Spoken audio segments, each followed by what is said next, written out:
අයිබෝවන් තෙරුවන් සරණයි.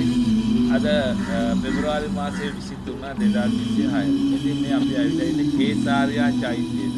මේ ස්ථානේ තමයි කේසාරියා චෛත්‍යය ඉදි කරලා තියෙන්නේ.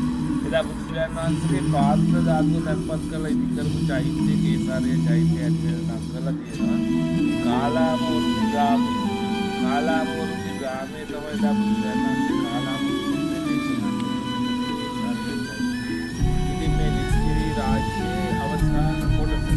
ඒ කියන්නේ විශාලා මහනුවර වික්‍රම රජවරු 7700ක් රජකම් කෙරුවා. සමුවාන්ත සමගින් එක්රැස්ලා සමගින් ජීවනාලකට සමගින් වෙන්නේ යාම තමයි වික්‍රම රාජ්‍ය පිළිගන්නේ. එදා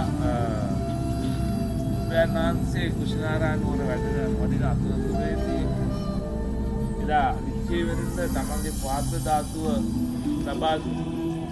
පාත්‍ර ධාතුව ලබා දී පාත්‍රයේ තැන්පත් කරලා ඉදි කරපු චෛත්‍යය තමයි මේ කියන්නේ. කේසාරියා චෛත්‍යය විශාල චෛත්‍යයක්. ගුවන්විදුලි සෑයන වල විශාල චෛත්‍යයක්. බලන්න. අද අපි මේ බලන්නේ කේසාරියා චෛත්‍යය.